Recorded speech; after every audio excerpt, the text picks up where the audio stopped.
রহমত পূর্ণ হোক প্রভাত আমার, তাহাজ্জুদ আর ফজরের অভ্যাস আছে যার, রহমত পূর্ণ প্রভাত হয় তার। আলহামদুলিল্লাহি রাব্বিল আলামিন, আসসালাতু ওয়াসসালামু আলা সাইয়্যিদিল মুরসালিন, আম্মা বা'দু, ফাউযু বিল্লাহি মিনাশ শাইতানির রাজীম, বিসমিল্লাহির রহমানির রহিম। আসসালাতু ওয়াসসালামু আলাইকা ইয়া রাসূলুল্লাহ ওয়া আলা আলিকা ওয়া আসহাবিকা ইয়া হাবিবাল্লাহ। আসসালাতু ওয়াসসালামু আলাইকা ইয়া নবিয়াল্লাহ ওয়া আলা আলিকা ওয়া আসহাবিকা ইয়া নূরাল্লাহ। মাদানী চ্যানেলের দর্শক শ্রোতা, আলহামদুলিল্লাহ আবার উপস্থিত হয়েছি রহমতপূর্ণ প্রভাত অনুষ্ঠান নিয়ে। যে যেখান থেকে আমাদের অনুষ্ঠান দেখছেন, দূরে কিংবা কাছে, দেশে কিংবা প্রবাসে, সকল দর্শককে জানাই আন্তরিক মোবারকবাদ। নবী রাহমাত শাফিয়ে উম্মাত সাল্লাল্লাহু তাআলা আলাইহি ওয়াসাল্লামের উপর দুরূদ শরীফ পাঠ করার অসংখ্য ফজিলত আর বরকতের কথা হাদিসে মোবারকার মধ্যে বর্ণিত রয়েছে। নবী করিম সাল্লাল্লাহু তাআলা আলাইহি ওয়াসাল্লাম ইরশাদ করেন, যে ব্যক্তি প্রতিদিন আমার উপর 50 বার করে দুরূদ শরীফ পাঠ করবে, কিয়ামতের ময়দানে আমি তার সাথে মুসাফা করব। সাল্লু আলাল হাবিব সাল্লাল্লাহু তাআলা আলা মুহাম্মদ সাল্লাল্লাহু তাআলা আলাইহি ওয়াসাল্লাম। রহমতপূর্ণ প্রভাত অনুষ্ঠানে দর্শক শ্রোতা, আজকের প্রোগ্রামে আমরা কোরআনে পাকের তেলাওয়াত শুনব, হামদে বারি তাআলা, নাতে রসুলে মকবুল সাল্লাল্লাহু তাআলা আলাইহি ওয়াসাল্লাম। আর এর পাশাপাশি আজকের অনুষ্ঠানে একটি বিষয় নিয়েছি আলোচনা করার জন্য, নেকির দাওয়াত দেওয়ার জন্য, ভালো কিছু কথা আপনাদের পর্যন্ত পৌঁছানোর জন্য। আল্লাহ চাই ইনশাআল্লাহ তাআলা বিষয় কি নিয়েছি তাও আপনাদেরকে জানাবো। আর এই অনুষ্ঠানে আপনাদের কল SMS-গুলো আমরা অ্যাড করার চেষ্টা করব। ভালো ভালো নিয়ত সহকারে আজকের অনুষ্ঠানের শুরুতেই আমরা কোরআনে পাকের তেলাওয়াত শুনবো। এর পাশাপাশি স্ক্রিনেও আমরা দেখব এই তেলাওয়াতের, এই আয়াতের তর্জমাতে কি এসেছে। কানজুল ইমানে যে তর্জমা করা হয়েছে সেই তর্জমাও আমরা স্ক্রিনে দেখার চেষ্টা করি। জি, আমাদেরকে কোরআনে পাকের তেলাওয়াত শুনিয়ে দিন। আউযু বিল্লাহি মিনাশ শাইতানির রাজীম। বিসমিল্লাহির রহমানির রহিম। ইয়াসিন ওয়াল কুরআনিল হাকীম।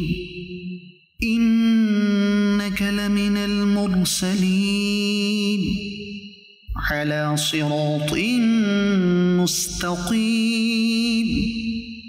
তানজিলাল আজিজির রহিম। লিতুনযিরা কওমান মা উনযিরা আবাউহুম ফাহুম গাফিলুন। সাদাকাল্লাহুল আযীম। সুবহানাল্লাহ, সুবহানাল্লাহ। চমৎকার কিছু আয়াতে কারিমার তিলাওয়াত আমরা শুনলাম এবং এর তর্জমাও কিন্তু দেখেছি যে আল্লাহ তাবারক ওয়া তাআলা কি ইরশাদ করেছেন কোরআনে পাকের মধ্যে আপনার জন্য, আমার জন্য। তবে আল্লাহ তাআলা বান্দাকে এই কোরআনে পাকের মধ্যে নেয়ামতের কথাও বলেছেন। নেয়ামত কোন কোন কাজে বান্দাকে নেয়ামত দান করা হয় তাও বলেছেন। আবার কোন কাজের কারণে মানুষ থেকে নেয়ামত ছিনিয়ে নেওয়া হয় আল্লাহ তাআলা তাও কিন্তু কোরআনে পাকের মধ্যে ইরশাদ করেছেন।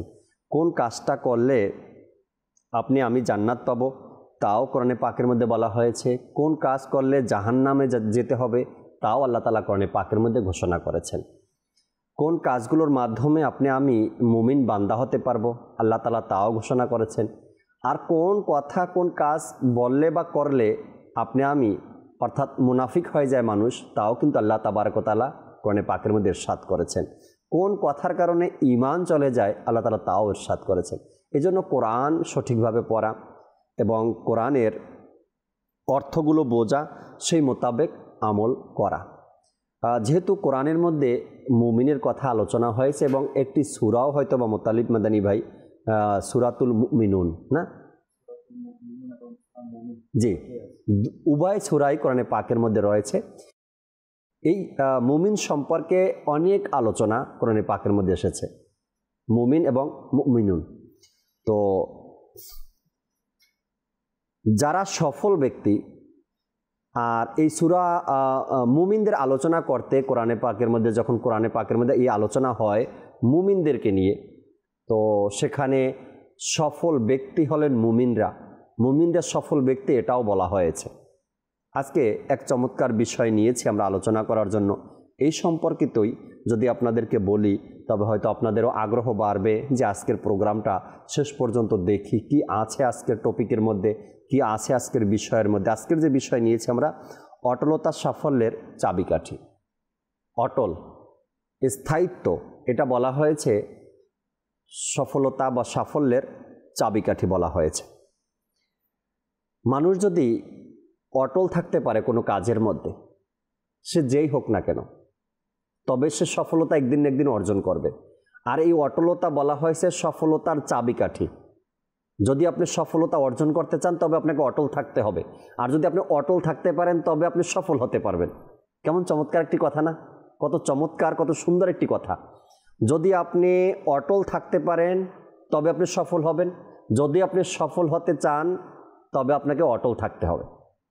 এখন এটাকে যদি আমরা দুনিয়াবি উদাহরণ দেই, বুঝতে সহজ হবে আপনাদের জন্য, আর যদি দিনী উদাহরণ দেই তবুও আপনাদের বুঝতে সহজ হবে। আমরা প্রায় সময় শুনি যে আমল অল্প করো কিন্তু কন্টিনিউ করো, ধারাবাহিকভাবে করো। এটা কেন বলা হয়েছে? এই জন্য বলা হয়েছে অটল, এটার মধ্যে অটলতা রয়েছে। আপনি কম আমল করেন, শুধু 5 ওয়াক্ত নামাজ জামাতের সাথে আদায় করেন, নফল এবং আওয়াবিন এবং তাহাজ্জুদ এইসব আপনি পড়তে পারছেন না, কিন্তু 5 ওয়াক্ত নামাজ যেটা ফরজ আপনার উপরে এটা আপনি করেন, কিন্তু কন্টিনিউ করেন, অটলতার সাথে করেন। এটাকেই বলা হয়েছে সফলতা, তাই না?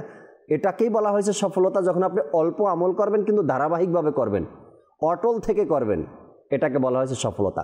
আপনার মতো আমার মতো অসংখ্য মানুষ চায়ের দোকান দেয়, আবার অনেকের অভিমত এমনও আছে এই লোকটাকে আমি এই জায়গাতেই প্রায় 20 বছর ধরে চায়ের দোকান দিতে দেখছি, এই লোকটা এই জায়গাতে চায়ের দোকান প্রায় 30 বছর ধরে দেয়। অটলতার সাথে সে চায়ের দোকান দেয়, কিন্তু তার ব্যাকগ্রাউন্ড দেখেন, এই চায়ের দোকান দিয়েই সে 3-4 তলা বাড়িও করেছে। কেন? পুঁজি অল্প, ব্যবসা ছোট, কিন্তু সে অটলতার সাথে কাজ করছে, আর আল্লাহ তাআলা এর মধ্যে বরকত দিয়েছেন। সে বাড়ি গাড়ি করে নিয়েছে, আছে, এই ঢাকাতেই আছে, আমার জানা মতে আছে চায়ের দোকান, কিন্তু জানা যায় যে তার বাড়ি আছে।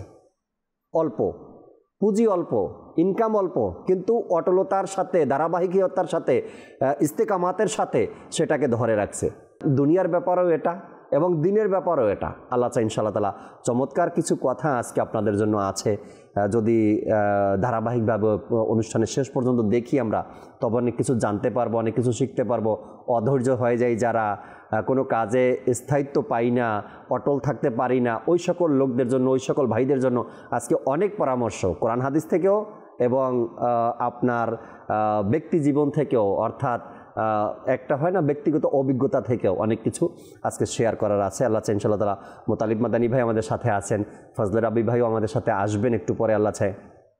আলোচনায় যাওয়ার পূর্বে দর্শক চলুন আমরা, যেহেতু অনুষ্ঠানের এক ধারাবাহিকতা এটাই আছে, কোরআনে পাকের তেলাওয়াতের পরে আমরা হামদে বারি তালা শুনি, তো অনুষ্ঠানে একটি হামদে বারি তালা শুনি, আমি সবাই মিলে শুনি, এরপরে আজকের বিষয় নিয়ে আলোচনা শুরু করবেন ইনশাআল্লাহ তাআলা। জি, আমাদেরকে হামদে বারি তালা শুনিয়ে দিন।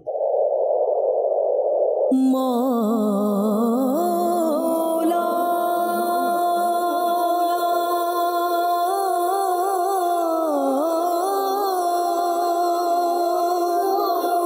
মৌলা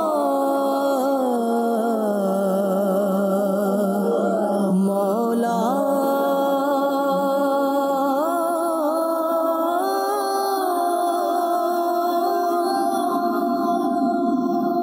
Mala mala mala Bogu mala mala mala Bogu mala mala mala Bogu mala mala mala Karo daya he khuda mohan Allah Karo daya he khuda mohan Mola Karo daya he khuda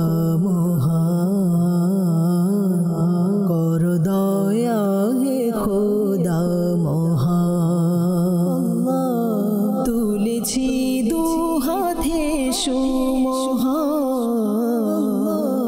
তুলেছি দু হাতে সুমহান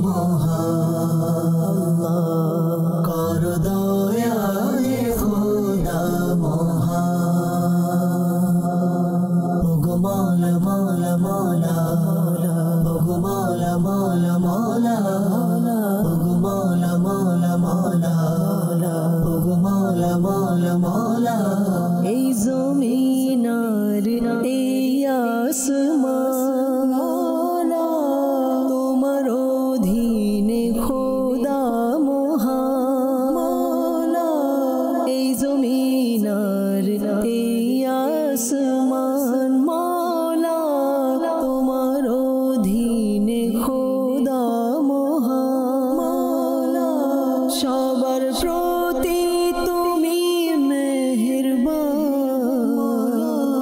যাব কোথায় বলো রহমান তুমি শোনো আমার রহমান রেখো লাজ হাসরে দয়াবান কর দয়া হে খোদা মহান কর দয়া হে খোদা মহান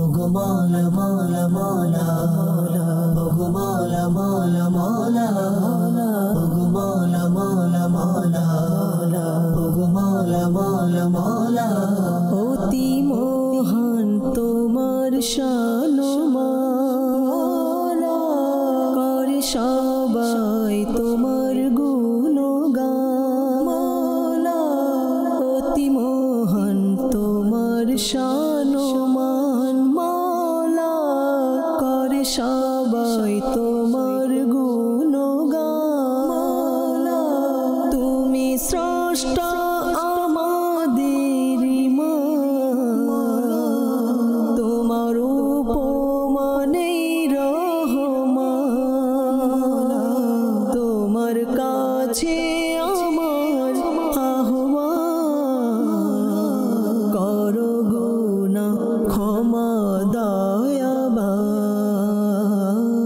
করো দয়া হে খোদা মহান করো দয়া হে খোদা মহান ওগো মওলা মওলা মওলা ওগো মওলা মওলা মওলা ওগো মওলা মওলা মওলা ওগো মওলা মওলা মওলা আমরা গরিব দুঃখী মুসলমান আজ বিশ্বের মাঝে পেরেশান হে অনন্ত অসীম রহমান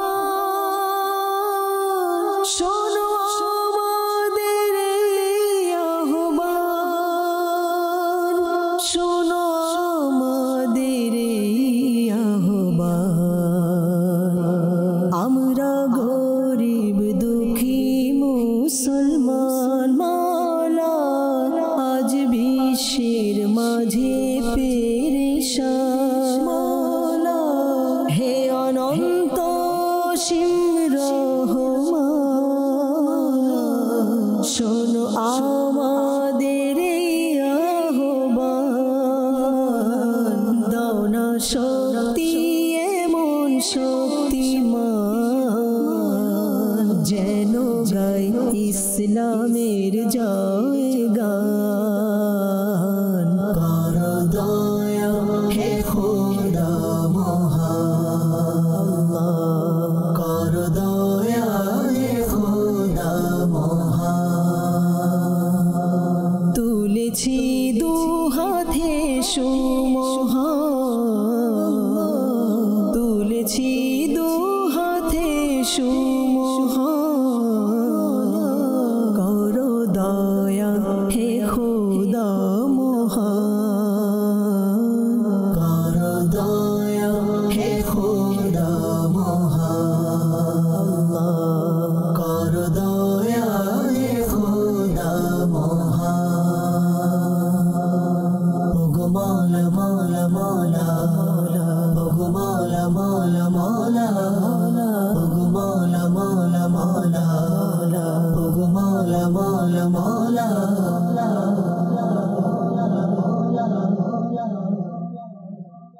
মাশাআল্লাহ চমৎকার এক হামদে বারি তালা আমাদের রাশেদ মাদানী ভাইয়ের কণ্ঠে চমৎকার স্টুডিও রেকর্ডিং।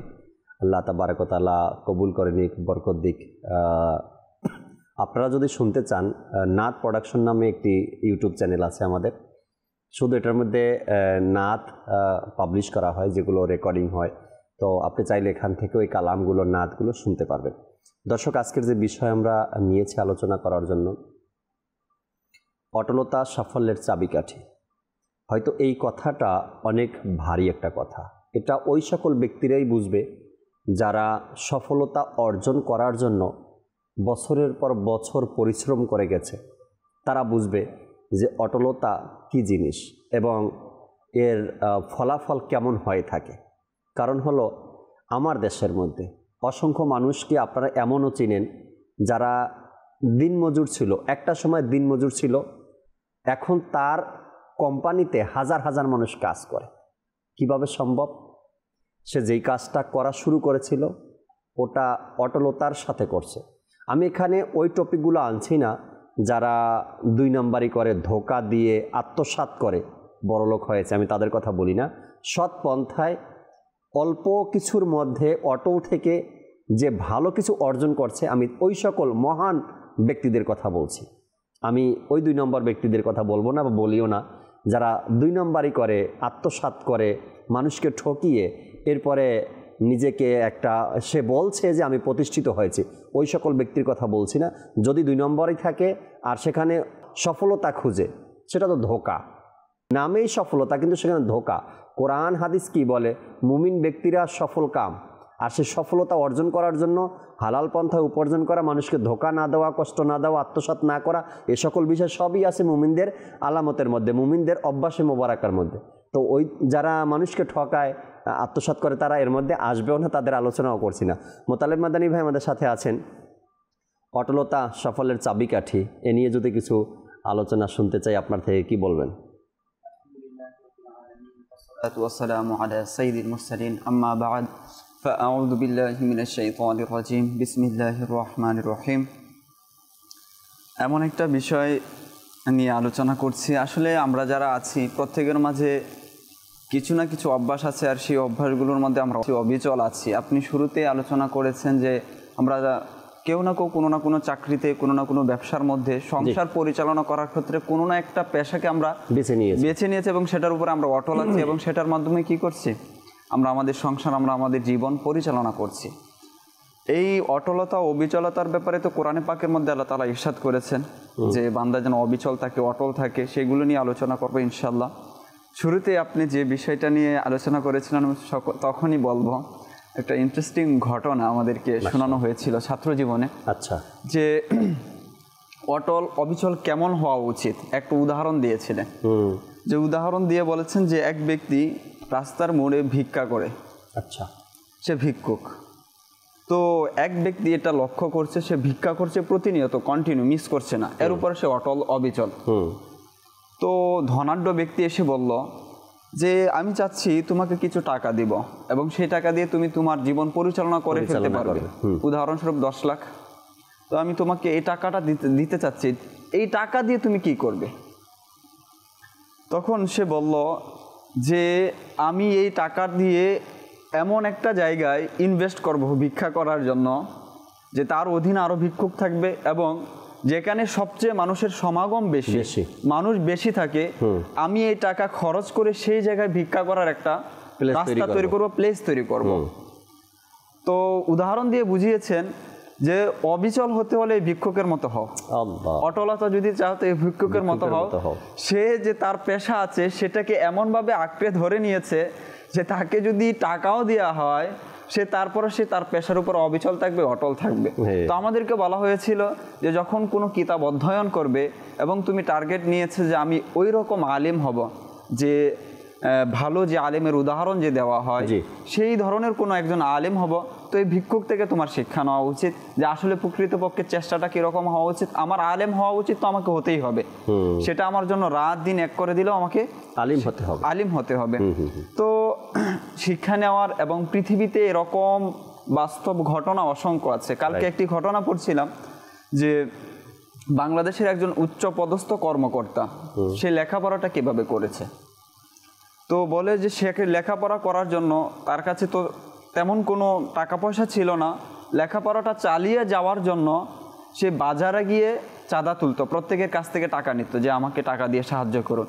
সে পরবর্তীতে এইরকম বড় মাপের একজন জ্ঞানী হয়েছে বাংলাদেশের, যে বাংলাদেশের বড় একটা ডিপার্টমেন্টের হেড হয়েছে, এবং সে মানুষকে পরবর্তীতে অসংখ্য জায়গায় সে সাহায্য করেছে, টাকা তার হয়েছে।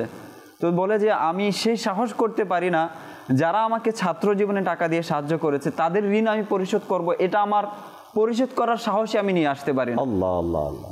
অর্থাৎ মানুষ যদি অটল থাকে, অবিচল থাকে এবং চেষ্টা করে, তাহলে তার দ্বারা সম্ভব, অবশ্যই সম্ভব। আচ্ছা, এখন কোরআনে পাকের মধ্যে আসি। আল্লাহ তাআলা এই বিষয়ে ইরশাদ করেছেন, বিসমিল্লাহির রহমানির রহিম, ইন্নাল্লাযীনা ক্বালু রাব্বুনাল্লাহু সুম্মা ইসতাকামু তাতানাজ্জালু আলাইহিমুল মালাইকাতু আল্লা তাখাফু ওয়া লা তাহজানু ওয়া আবশিরু বিল জান্নাতিল্লাতী কুনতুম তুআদুন।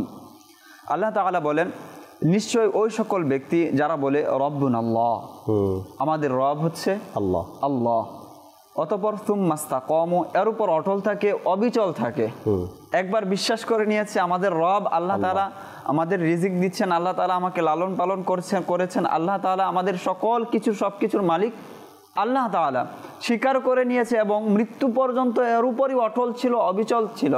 তার পুরস্কার হচ্ছে তাতানাজ্জালু আলাইহিমুল মালাইকাতু আল্লা তাখাফু ওয়া লা তাহজানু। যখন সে মৃত্যুবরণ করবে তার কাছে ফেরেশতারা আসবে, এসে বলবে যে চিন্তা করো না, তুমি তোমার পৃথিবীতে আত্মীয় স্বজন রেখে এসেছো, ধন সম্পদ রেখে এসেছো, এর জন্য একটা কষ্ট অনুভব হচ্ছে, তো বলে এর জন্য চিন্তিত হইও না, কষ্ট পেও না, লা তাখাফু ওয়া লা তাহজানু ওয়া আবশিরু বিল জান্নাতিল্লাতী কুনতুম তুআদুন।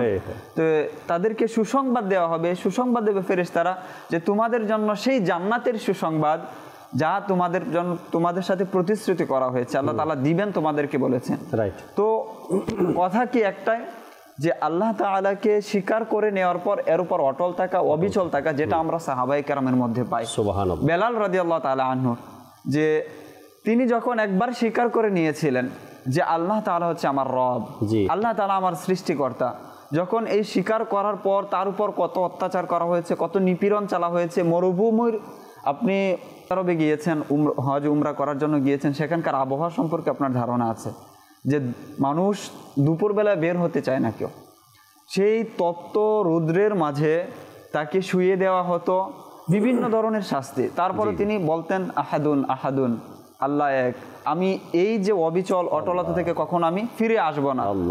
আর এই জন্যই তার নামটা আজ স্বর্ণ অক্ষরে লেখা রয়েছে।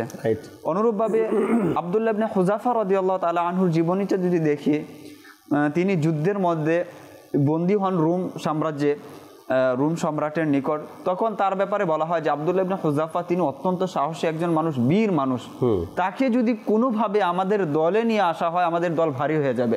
তিনি এতটাই সাহসী মানুষ যে কোনোভাবে দেখেন বুঝিয়ে তাকে নিয়ে আসা যায় কিনা। তো বিভিন্ন প্রস্তাব তাকে দেওয়া হচ্ছে যে তুমি আমাদের ধর্মে চলে আসো, আমাদের প্রতিনিধিত্ব করো। বলে না, এটা তো কখনো সম্ভব না, যেখানে আছি আল্লাহ তাআলা আমাকে সৃষ্টি করেছেন, আল্লাহ তাআলা আমার রব, এটা থেকে তো কখনো ফিরে আসা যাবে না। তো তার সামনে যে তাকে ভয় দেখানোর জন্য তার সাথীদেরকে জ্বলন্ত আগুনের মাঝে, যে উত্তপ্ত কড়াইয়ের মাঝে তেল দিয়ে সেটাকে গরম করা হয়েছে, সেখানে তার সাথীদেরকে আগুনে পুড়িয়ে হত্যা করা হয়েছে গরম তেলের মধ্যে। তাকে ভয় দেখানো হচ্ছে যে তুমি ফিরে আসো না, তোমাকে শাস্তি দেওয়া হবে। তারপরেও সে ফিরে যায়নি। পরবর্তীতে যখন তাকে নিয়ে যাওয়া হলো যে তাকে ওই কাজটা করা হবে, তিনি কান্না করছেন। তো বাদশা মনে করেছেন এখন বুঝি ফিরে আসবে। জিজ্ঞাসা করা হলো যে তুমি কি ফিরে আসতে চাচ্ছ, কান্না কেন করছো?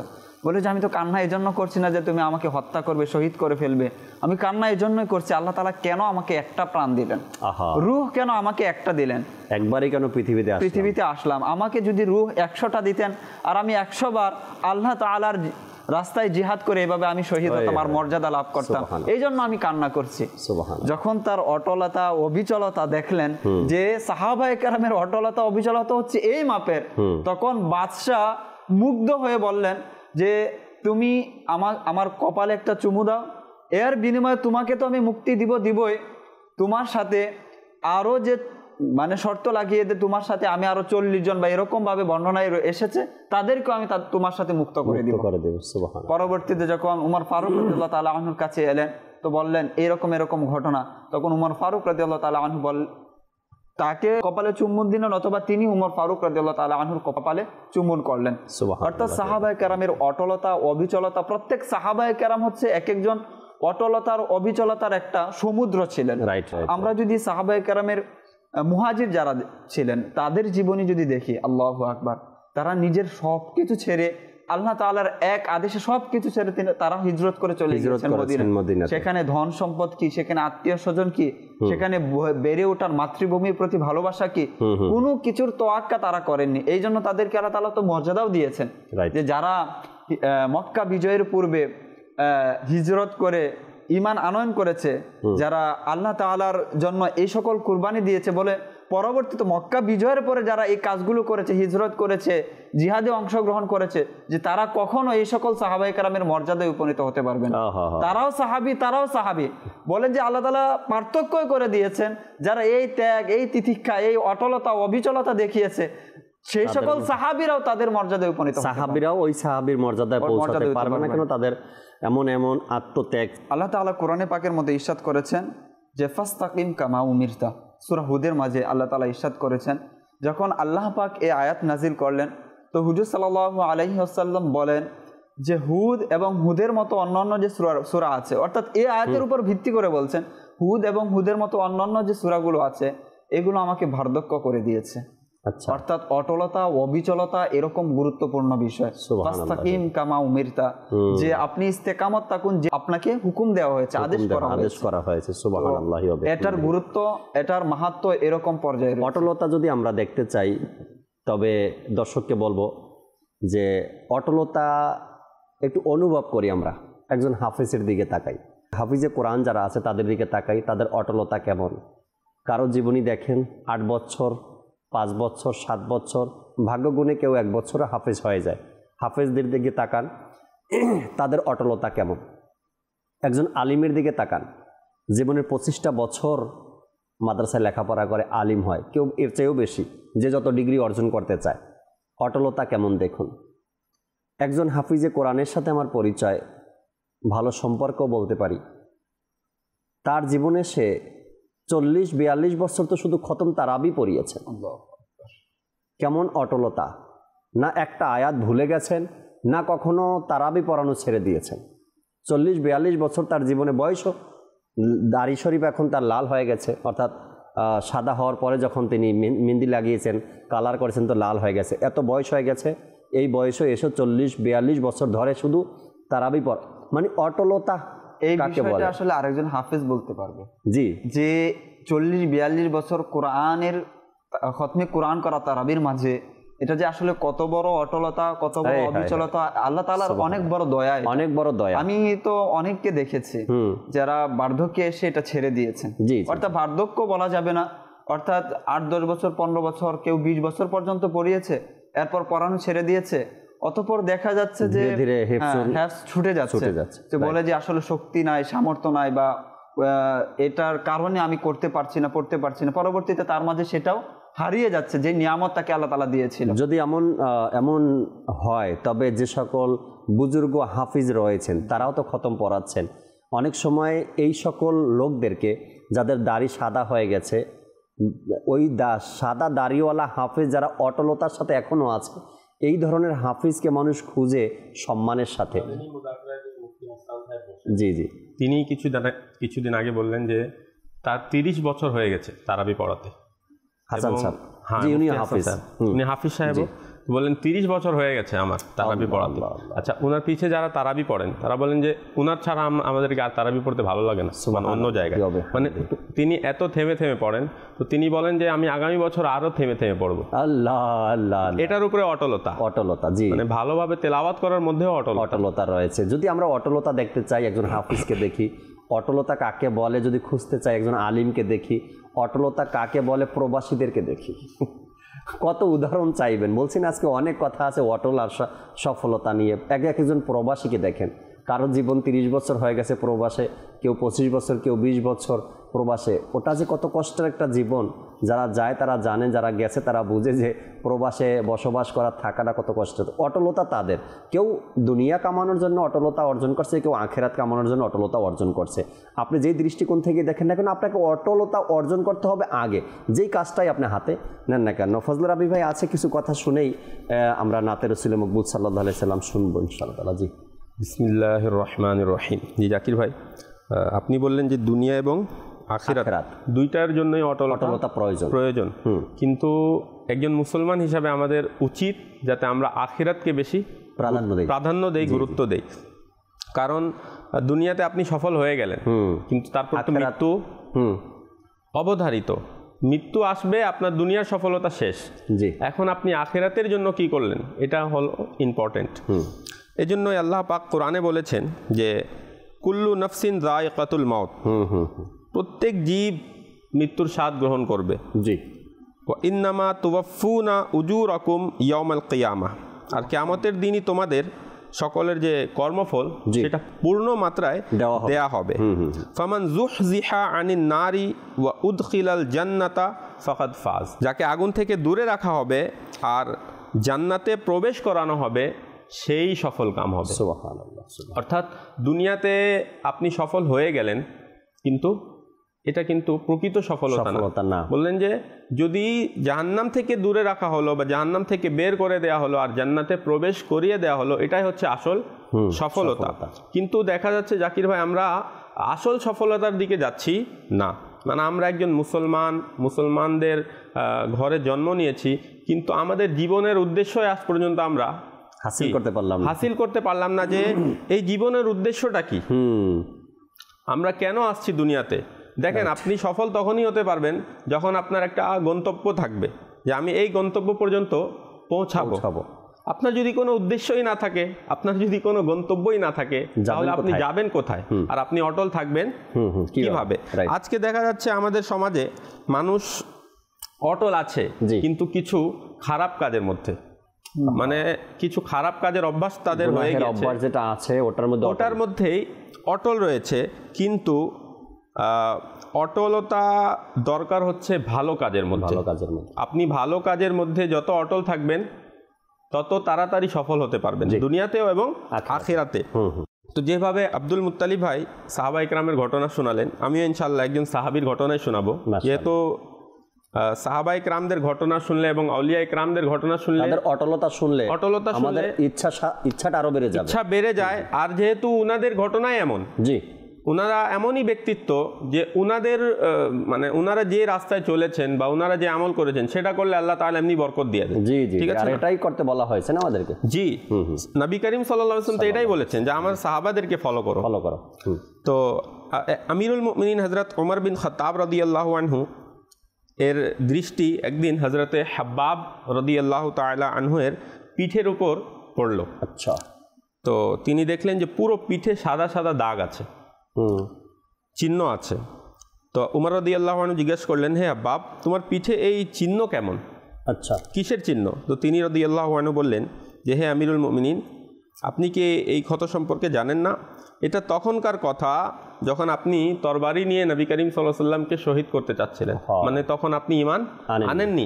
কিন্তু আল্লাহর দয়ায় তখন আমি নবী করিম সাল্লাল্লাহু আলাইহি ওয়াসাল্লামের যে ভালোবাসা, সেটার প্রদীপ আমার অন্তরে জ্বালিয়ে নিয়েছিলাম এবং আমি ঈমান এনে মুসলমান হয়ে গিয়েছিলাম।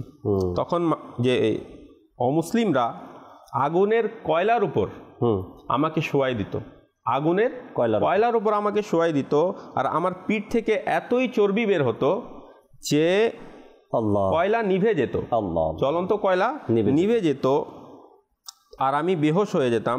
আর আল্লাহর শপথ, যখনই হোশ ফিরে আসতো, মুখ থেকে আমার প্রথমে এটাই বের হতো, লা ইলাহা ইল্লাল্লাহু মুহাম্মাদুর রাসূলুল্লাহ সাল্লাল্লাহু আলাইহি ওয়াসাল্লাম। যেভাবে মুত্তালিব এই আয়াত তিলাওয়াত করলেন যে ইন্নাল্লাযীনা ক্বালু রাব্বুনাল্লাহু সুম্মা ইসতাকামু তাতানাজ্জালু আলাইহিমুল মালায়েকাতু আল্লা তাখাফু ওয়া লা তাহজানু ওয়া আবশিরু বিল জান্নাতিল্লাতী কুনতুম তুআদুন।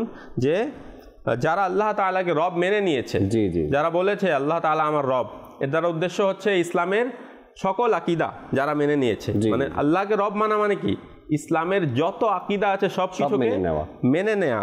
তো যারা এভাবে মেনে নিয়েছে তো তাদের জন্যই তো জান্নাত রয়েছে। তো তিনি যখনই হোশ ফিরে আসতো প্রথম বাক্য এটাই থাকতো, লা ইলাহা ইল্লাল্লাহ মুহাম্মাদুর রাসূলুল্লাহ সাল্লাল্লাহু আলাইহি ওয়াসাল্লাম। আমিরুল মুমিনিন কাঁদতে লাগলেন, বললেন, হে হাবাব জামা তোলো, আমি তোমার এই পিঠের জিয়ারত করব। এই পিঠ কতই না মুবারক, যা রাসূলের ভালোবাসার কারণে আগুনে পোড়ানো হয়েছে। তো এই ঘটনা থেকেও কি জানা গেল জাকির ভাই?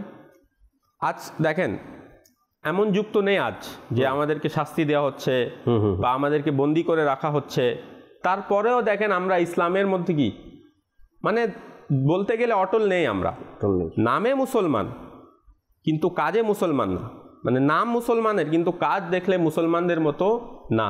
আজ দেখেন সব কিছু সুযোগ সুবিধা যত বেশি বাড়ছে, মানুষ ইসলাম থেকে তত কি ইলমে দিন থেকে দূরে, মানে ইসলাম থেকে আপনি জানবেনই না, ঠিক আছে, আপনি জানবেনই না যে ইসলামের মধ্যে কি করণীয় আর কি বর্জনীয়, তা আপনি কিভাবে করবেন, ঠিক আছে। তো এখান থেকে জানা গেল যে যেমনই কষ্ট আসুক না কেন, যেমনই কষ্ট আসুক না কেন ইসলামের পথে অটল থাকতে হবে যদি আমরা জান্নাতে যেতে চাই। যেহেতু আমরা শুনলাম যে আমাদের আসল সফলতা কি জান্নাত, তো জান্নাতে যাওয়ার আগ পর্যন্ত বা মৃত্যু পর্যন্ত ওই ইমানের উপর অটল তো থাকতে হবে, রাইট, ইমানের উপর অটল থাকতে হবে। আর ইমানের উপর অটল থাকবে কিভাবে? ইমান হিফাজত যে জিনিস দ্বারা হয় আর ইমান যে জিনিসগুলো দিয়ে চলে যায় সেগুলো জানতে হবে, রাইট। মানে আজ যেমন যুগ হয়ে এসে গেছে জাকির ভাই, মানুষ মুখ থেকে এমন এমন বাক্য বের করে, নাউযুবিল্লাহ, ইমান সাথে সাথে চলে যায়। যে এই ব্যাপারে হুজুর সাল্লাল্লাহু আলাইহি ওয়াসাল্লাম বলেছেন যে এই আয়াত যে নাজিল, ইন্নাল্লাযীনা ক্বালু রাব্বুনাল্লাহু সুম্মা ইসতাকামু, হুজুর সাল্লাল্লাহু আলাইহি ওয়াসাল্লামের হাদিস।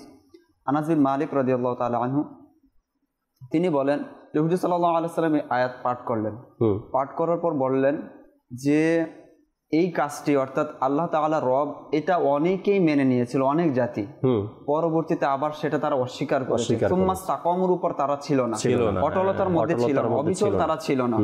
তো প্রকৃতপক্ষে এই আয়াতের যে আপনার সারমর্ম রয়েছে, এই আয়াতের মধ্যে সেই সকল ব্যক্তিরাই থাকবে যারা আল্লাহ তাআলাকে স্বীকার করে নিয়েছে এবং এর উপর অবিচল ছিল। হুজুর সাল্লাল্লাহু আলাইহি ওয়াসাল্লাম বলেন, এবং কোরআন পাক কিন্তু আমাদেরকে এই শিক্ষাই দেয়। মুত্তালিব ভাই, নবী করিম সাল্লাল্লাহু আলাইহি ওয়াসাল্লাম যে ওয়াফাত গ্রহণ করলেন, মানে ওয়াফাত যখন আসলো তারপরেই তো অনেক নামধারী মুসলমান এলোমেলো হয়ে গেছে। আবু বকর সিদ্দিক রাদিয়াল্লাহু তাআলা আনহু, যাকে কোমল ভাবা হতো, যে তিনি পরবর্তীতে কঠোর হয়ে গেলেন, যে হুজুর সাল্লাল্লাহু আলাইহি ওয়াসাল্লাম থাকাকালীন তোমরা এক ছিলে, আর এখন হুজুর সাল্লাল্লাহু আলাইহি ওয়াসাল্লাম নেই তো তোমরা অস্বীকার করে বসছো ইসলামের বিধিবিধান।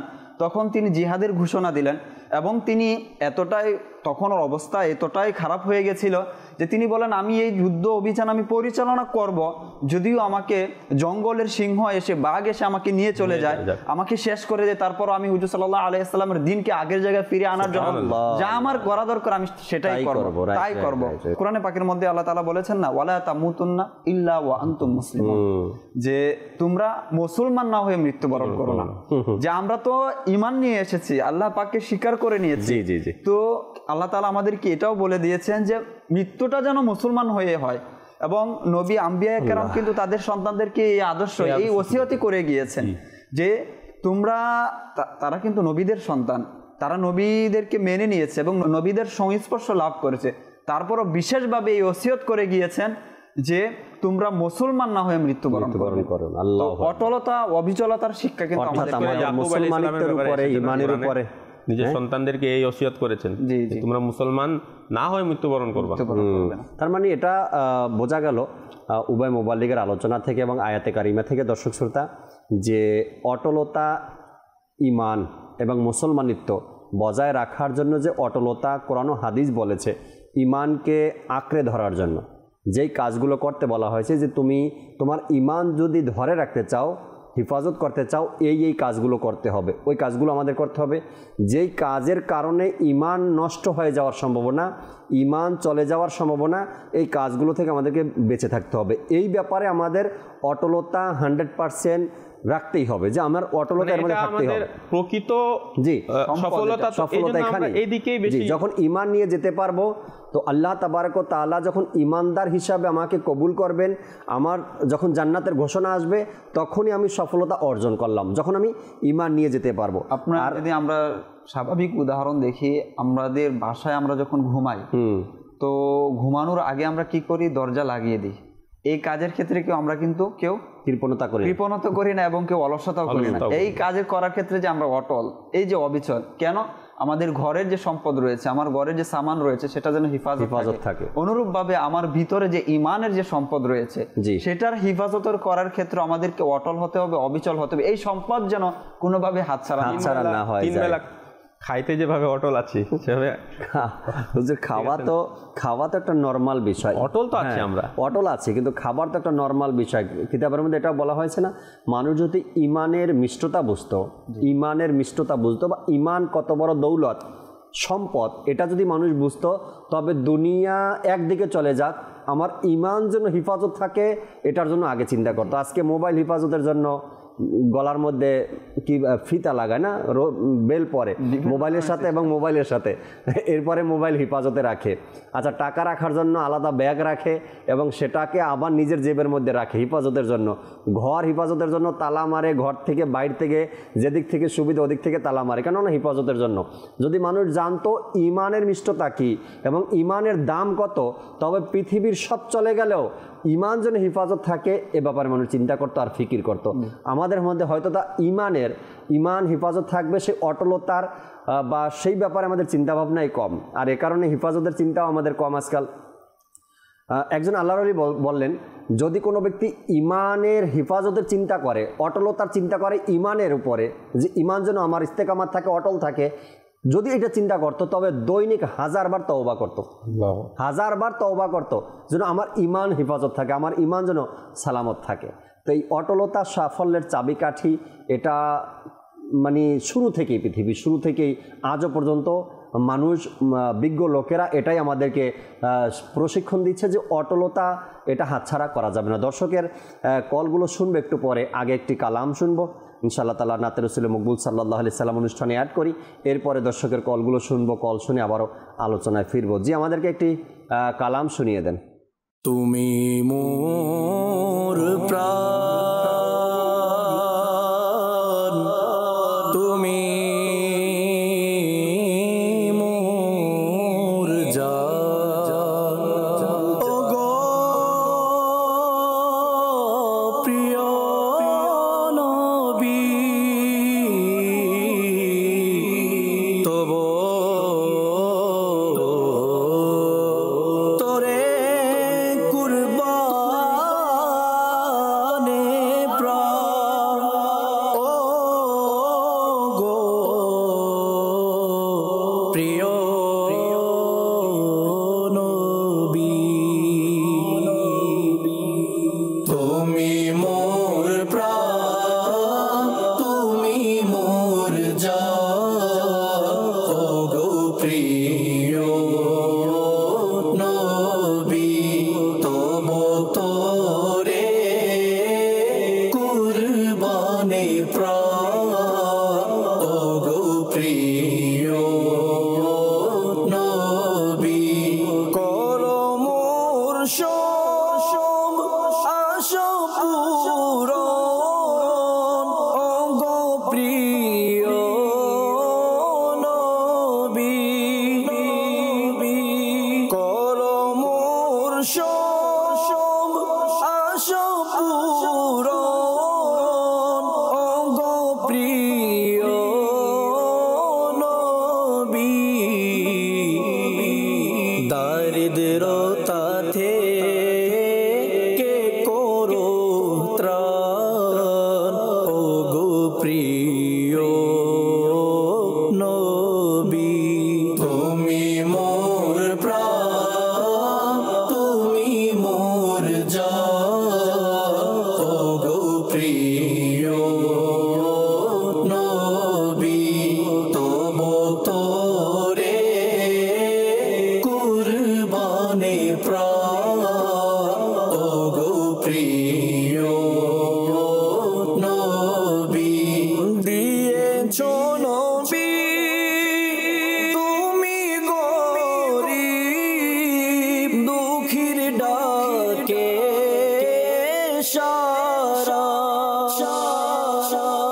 দিয়েছো নবী তুমি গরিব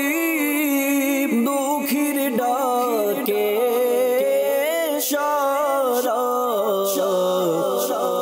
শোনো আমার তুমি আহ্বান ওগো প্রিয় নবী তুমি মোর প্রাণ তুমি মোর জান ওগো প্রিয় নবী তবু তোরে কুরবানে প্রাণ ওগো প্রিয় নবী মদিনার বিরোহী হৃদয় আমার বড়ই ব্যাকুল মদিনার বিরোহী হৃদয় আমার বড়ই ব্যাকুল মদিনা দেখার বড়ই আরমান ওগো প্রিয় নবী তুমি মোর প্রাণ তুমি মোর জান ওগো প্রিয় নবী তবু তোরে কুরবানে প্রাণ ওগো প্রিয় নবী মদিনার পাগল বলে লোকে যেন আমায় ডাকে মদিনার পাগল বলে লোকে যেন আমায় ডাকে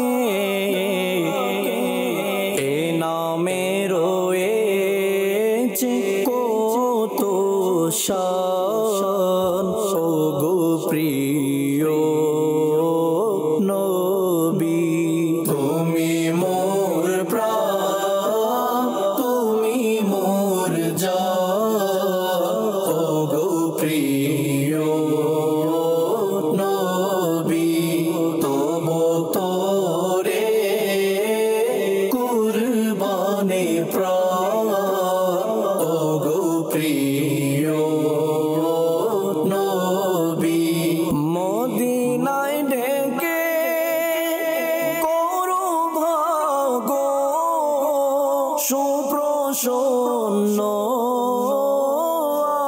আমার মদিনায় ডেকে করো ভাগ সুপ্রসন্ন আমার বানাও মোরে তোমার মেহমান ওগো প্রিয় নবী তুমি মোর প্রাণ তুমি মোর জান ওগো প্রিয় নবী তবু তোরে কুরবানে প্রাণ ওগো প্রিয় নবী মাশাআল্লাহ মাশাআল্লাহ। দর্শক শ্রোতা, চমৎকার এক কালাম নুরুল আমিন আত্তারি মাদানী ভাইয়ের, আল্লাহ পাক কবুল করে নিক। চমৎকার কালাম আমাদেরকে শোনালেন, স্টুডিও রেকর্ডিং ছিল এটাও। দর্শকের কিছু কলও রয়েছে আমাদের সাথে, কয়েকটা কল শুনবো আমরা, এরপরে আলোচনায় ফিরবো। আজকের যে বিষয় নিয়ে আমরা আলোচনা করছিলাম, অটলতা সাফল্যের চাবিকাঠি নিয়ে আলোচনা করবার আছে ইনশাআল্লাহ। জি, দর্শকের কল শুনিয়ে দিন।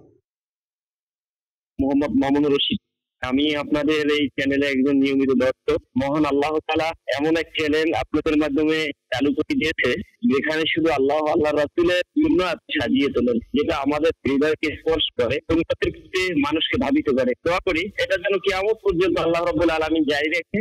আমিন আমিন আমিন। আল্লাহ তাআলা আপনার দোয়াকে কবুল করে নিক। অবশ্যই অবশ্যই চমৎকার একটি চ্যানেল, মাদানী চ্যানেল। এখান থেকে আকিদা, আমল, ভালোবাসা এবং যা কিছু বলেন না কেন ইসলামের দিক থেকে, ধর্মের দিক থেকে, দিনের দিক থেকে আল্লাহ তালার দয়ায় মাদানী চ্যানেল আমাদেরকে তা শিক্ষা দিচ্ছে। আল্লাহ তালা কবুল করেন। পরবর্তী কল দেন। আপনাদের চ্যানেলটা দেখতেছি, আপনার চ্যানেলটা অনেক ভালো লাগে, সবাই দেখে, আমাদের মা আছে, বোন আছে, সবাই তো দেখতেছি। রাখুক, আপনাকে সুস্থ রাখুক, শুকরিয়া আদায় করছি সাথে থাকার জন্য। পরবর্তী কল দেন। আমি নানগঞ্জ থেকে বলছি, মোহাম্মদ শাহজাহান। আপনাদের চ্যানেলটা দেখছি, খুব ভালো লাগছে। আচ্ছা, হ্যাঁ শাহজাহান ভাই, সাথে থাকার জন্য ধন্যবাদ, আপনাকেও শুকরিয়া আদায় করছি। পরবর্তী কল দেন। আমার নাম মোহাম্মদ শওকত, আমি মাদানী চ্যানেলের দর্শক।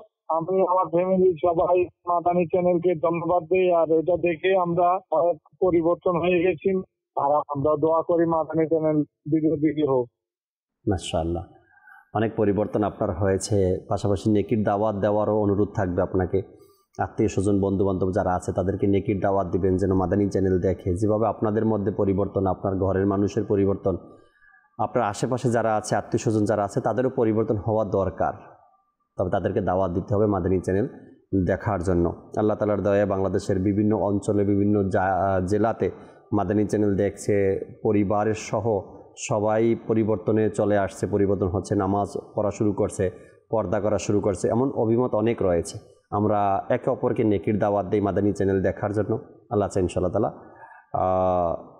অবশ্যই পরিবর্তন আসবে। জি, পরবর্তী কল দেন। আমার নাম মোহাম্মদ ওয়াজিব। মাদানী চ্যানেলের প্রোগ্রাম খুবই ভালো লাগে, এর মাধ্যমে আমি অনেক কিছু শিখতে পারছি। আল্লাহ তাআলা দাওয়াত ইসলামের এই মাদানী চ্যানেলকে কবুল করে নিক, যারা এই মাদানী চ্যানেলের খেদমত করছে তাদেরকে কবুল করে নিক। মাশাআল্লাহ, আল্লাহ তাআলা কবুল করে নিক আপনাকেও, আপনার দোয়াকে, আপনার হকে আল্লাহ তাআলা এই দোয়া কবুল করুক। যে সকল আলোচনাগুলো আমরা শুনতেছিলাম মোতালিব ভাই থেকে এবং ফজলে রাব্বি ভাই থেকে, অটলতা সাফল্যের চাবিকাঠি। অটলতা ছাড়া আজ পর্যন্ত কি কোনো ব্যক্তি সাকসেস হতে পারছে? কোনো ব্যক্তি হতে পারছে মনে হয় না। আমাদের সামনে ফজলে রাব্বি ভাই আছে, এর সাথে আলোচনা করছি না, আমি আপনার সাথে করছি। ফজলে রাব্বি ভাই, অবাক হয়ে যাই অটলতা কাকে বলে। আমি তো তাকে দেখেও মাঝে মধ্যে শিখি। কেন জানেন? নিজের প্রোগ্রাম রেকর্ডিং দিয়ে গেছে আধা ঘন্টা, একদিন, 2 দিন, 3 দিন এডিট হওয়ার পরে সে নিজেরটা নিজে আবার তাফতিশ করছে, মানে ফাইনাল চেক করতেছে। কতটা ধৈর্য আর অটল থাকলে আমি আধা ঘন্টা বয়ান করলাম, আমি তো জানি কি বয়ান করছি, তারপরেও অনিয়ারে দেওয়ার আগে একবার নিজেরটা নিজে চেক করতে হয়। ইনি সবারটাই করে, কিন্তু এনারটা যখন করে তখন আমি ভাবি যে অটলতা কাকে বলে। আমাকে যদি দেন ব্যক্তিগতভাবে, যদি আমাকে এই 1.5 ঘন্টার প্রোগ্রাম করলাম, এখন যদি কেউ আমাকে বলে জাকির ভাই 1.5 ঘন্টা আবার আপনি এখন চেক করেন, তো মানে অটল এখানে অসম্ভব হয়ে যায়, নিজেরটা নিজের চেক করা। হ্যাঁ, আরেকজন যখন করে তখন ওটা ভিন্ন কথা। তো অটলতা এটাকেই বলে।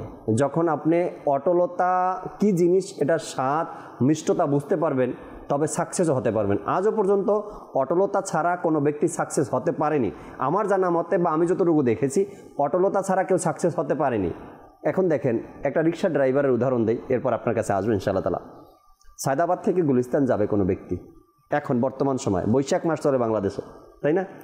আর যদি সেই টাইমটা হয় দুপুর 12টায়, এখান থেকে রওনা করবে, সায়দাবাদ রেলগেট পার হওয়ার আগেই রিক্সা ড্রাইভার ঘেমে ভিজে যাবে, তারপরেও অটলতার সাথে গুলিস্তান পর্যন্ত সে আমাকে নিয়ে যায়। এরপরে সেখানে নামানোর পরে 80 থেকে 100 টাকা সে ভাড়া পায়। অটলতা এটাকে বলে। আর আপনার 1 ফোঁটা ঘাম মাথা থেকে কপালে আসার আগেই যদি আপনি সেই কাজটা ছেড়ে দেন, যে পরিশ্রম, কষ্ট, প্যারা, ঝামেলা, কৈফিয়াত, জবাবদিহিতা, আরও কত কিছু এর মধ্যে নিয়ে আসে মানুষ, তো আপনি সাকসেস কিভাবে হবেন? অটলতাই নেই তো সাকসেস কিভাবে হবেন?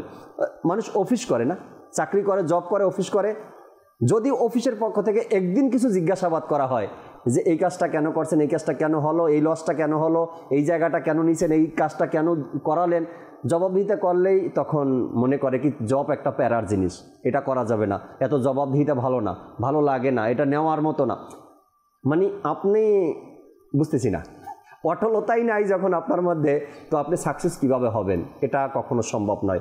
তো আপনাকে আগে অটলতা অর্জন করতে হবে, তারপরে সাকসেসের মুখ আপনাকে দেখতে হবে, সফলতার মুখ আপনাকে দেখতে হবে। সেটা যেটা দিকে দেখেন, আপনার সন্তানকে আপনি মানুষের মতো মানুষ দেখতে চান, অটলতা তো আগে আপনাকে অর্জন করতে হবে। আপনি যদি চান সন্তানকে 1, 2, 3, 4, 5, এরপরে হাই স্কুল, এরপরে ইউনিভার্সিটি, এত ধৈর্য কে ধরবে? এর মধ্যে অটলতা নাই তো কি অনার্স পাস করবে পরের বছরই? এটা তো সম্ভব নয়। দুনিয়াতে আসছে, একটু বড় হবে, 4-5 বছর হবে, স্কুলে ভর্তি করবেন, এরপরে 20-25 বছর লেখাপড়া করাবেন, তারপরে অনার্স কমপ্লিট করবে সে। এখন যদি আপনি বলেন না এত ধৈর্য আমার নেই, আমি এত অটল থাকতে পারবো না, তাড়াতাড়ি সন্তানকে অনার্স পাস করি, এটা হবে না। আপনাকে অটল, তারপরে সাকসেস, এটাই সিস্টেম আছে, এটাই নিয়ম আছে ভাই। নামাজের মহব্বত নামাজিদের মধ্যে একদিনে আসেনি, এই নামাজের মহব্বত নামাজিদের মধ্যে একদিনে আসেনি। পড়তে পড়তে পড়তে পড়তে পড়তে পড়তে আল্লাহ তাআলা অন্তরের মধ্যে নামাজের মহব্বত দিয়েছেন। যখন নামাজের মহব্বত চলে আসছে, অটলতাও পেয়েছেন, সাকসেসও হয়েছেন, তাই না? তো অটলতা আপনাকে লাগবে সব ক্ষেত্রে, সব বিষয়ে। মোতালিব ভাই যদি কিছু বলতেন। বিসমিল্লাহির রহমানির রহিম। আসলে এই ব্যাপার হুজুর সাল্লাল্লাহু আলাইহি সাল্লাম সংক্ষিপ্তভাবে বলেছেন, আফতারুল আমালি আদওয়ামুহা, যে সর্বোত্তম আমল হচ্ছে যেটা ইস্তেকামতের সাথে করা হয়। সুবহানাল্লাহ। আপনি সেটা ছোট থেকে ছোট আমল হোক, জি জি, কিন্তু ইস্তেকামতের সাথে করেন, সেই আমলকে হুজুর সাল্লাল্লাহু আলাইহি ওয়াসাল্লাম বলেছেন এটা হচ্ছে সর্বোত্তম আমল। সুবহানাল্লাহ। ইস্তেকামতের সাথে, অটলতার সাথে, অবিচলতার সাথে এই আমলটা করা হয়। আমরা যদি বুজুর্গানে দ্বীনের তরিকা দেখি এবং তাদের জীবনী যদি দেখি, তারা অটল কিরকম ছিলেন। আল্লাহু আকবার। ইমাম আযম আবু হানিফা রাহমাতুল্লাহ তাআলা আলাইহি মোটামুটি একটা বয়সে উপনীত হয়ে তিনি মাদ্রাসায় অর্থাৎ অধ্যয়ন শুরু করেন ফিকহ সম্পর্কে হাম্মাদ রাহমাতুল্লাহ তাআলা আলাইহির কাছে। তো তিনি এই শিক্ষাটাকে কিভাবে অটলতার সাথে করেছেন, অবিচলতার সাথে, যে তিনি লাগাতার 18 বছর তার দরসে বসেছেন, তার থেকে শিক্ষা নিয়েছেন। একদিন নয়, 2 দিন নয়, 18 বছর পর্যন্ত তিনি শিক্ষা নিয়েছেন। অতঃপর তিনি মাসআলা দেওয়া আরম্ভ করেছেন। অর্থাৎ এটা কত বড় যে অটলতা, অবিচলতা। আর আজকে এটা আমরা তো শুকরিয়া আদায় করি আলহামদুলিল্লাহ, যে তার সেই উদ্ভাবিত নীতির কারণে, সূত্রের মাধ্যমে আজকে জটিল থেকে জটিল মাসালাগুলোর সমাধান পেয়ে যাচ্ছে নিমিষে। যে তিনি কিভাবে কোরআন থেকে মাসালা বের করেছেন, কিভাবে সমাধান দিয়েছেন, এই নীতিমালা তিনি তৈরি করে গিয়েছেন বিদায় আজকে আমরা সহজেই একটা মাসালা সহজ সমাধান পেয়ে যাই। এটা তার ইহসান আমাদের প্রতি তার। আর এটা কিভাবে অর্জন করেছেন? সেই অটলতার কারণে। অটলতার সাথে, অবিচলতার সাথে 18 বছর পর্যন্ত একজন ব্যক্তির কাছে অধ্যয়ন করা, পড়াশোনা করা। আবার এটাও তো পাওয়া যায় যে তাকে যখন জিজ্ঞাসা করা হলো যে আপনি এত বড় আলিম কিভাবে হলেন, জি জি, তিনি বললেন যে আমি যখন কোনো নতুন মাসালা শিখতাম তখন আল্লাহ তাআলার শুকরিয়া আদায় করতাম, আলহামদুলিল্লাহ বলতাম। সুবহানাল্লাহ। এটার মধ্যে অটলতা ছিল, অটলতা ছিল। জি।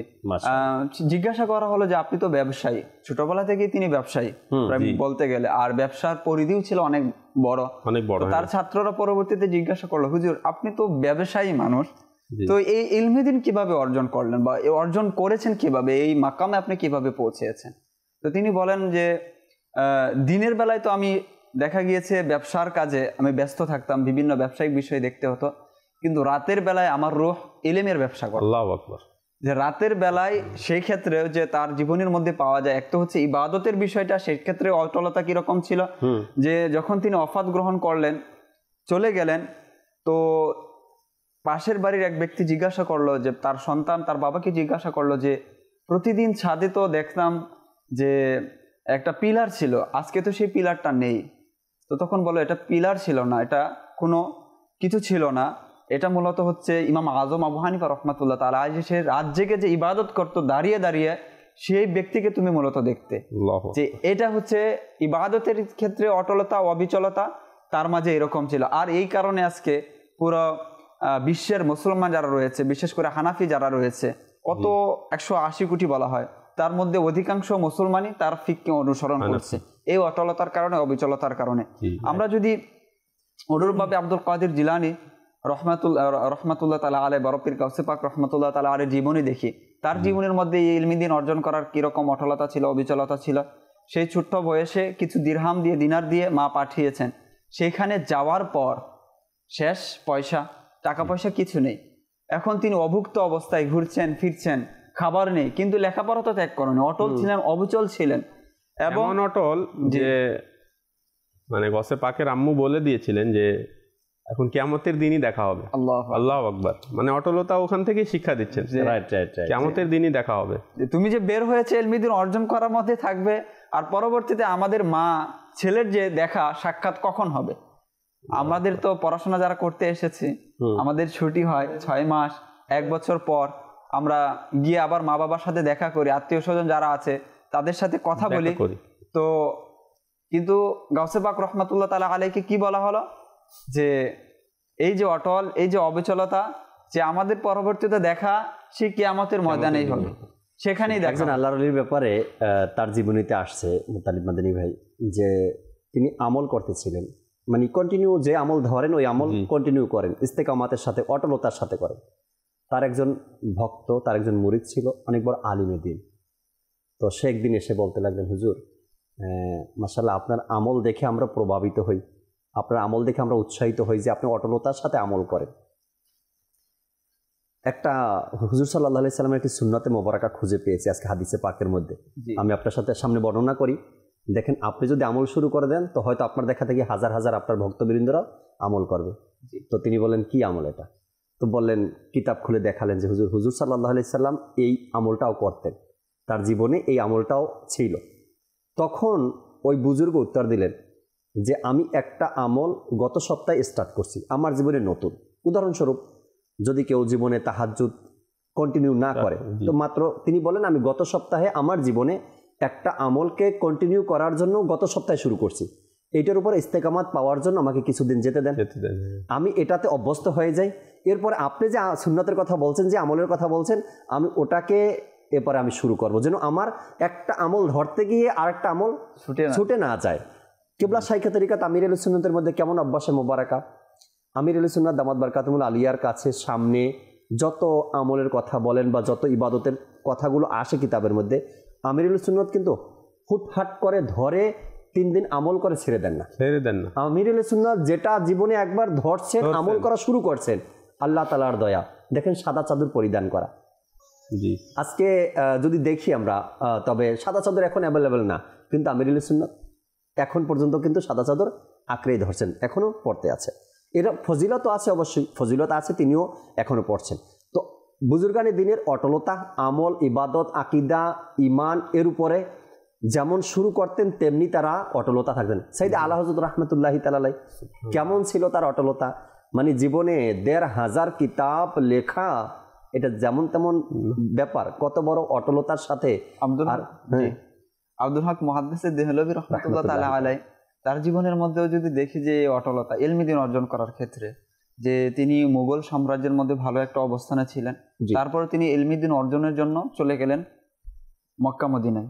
যে সেখান থেকে তিনি দীর্ঘ প্রায় বলা হয় যে 20 বছর যাবত তিনি ইলমি দ্বীন অর্জন করেছেন, সুবহানাল্লাহ। এবং সেখানে তিনি 14 মাসে সিহাসিত্তার সকল কিতাব মুখস্থ করেছেন, 14 মাসে। তো সেখানে যাওয়ার পর তিনি নিজে বর্ণনা করেন যে দারিদ্রতার ভয়াবহতা এতটাই চেপে ধরেছিল যে খাবার অন্বেষণের জন্য, এক টুকরা রুটির জন্য তিনি কখনো কখনো বাজারে ঘুরেছেন, যে খাবার যেন জুটে যায়। যেমনটা আব্দুল কাদের জিলানী রহমতুল্লাহ তাআলা আলাইহি, খাবার নেই, শেষ হয়েছে, টাকা যে দিয়েছিল, তিনি খাবারের জন্য, ক্ষুধা নিবারণের জন্য কতদিন ধৈর্য ধরে থাকা যায়।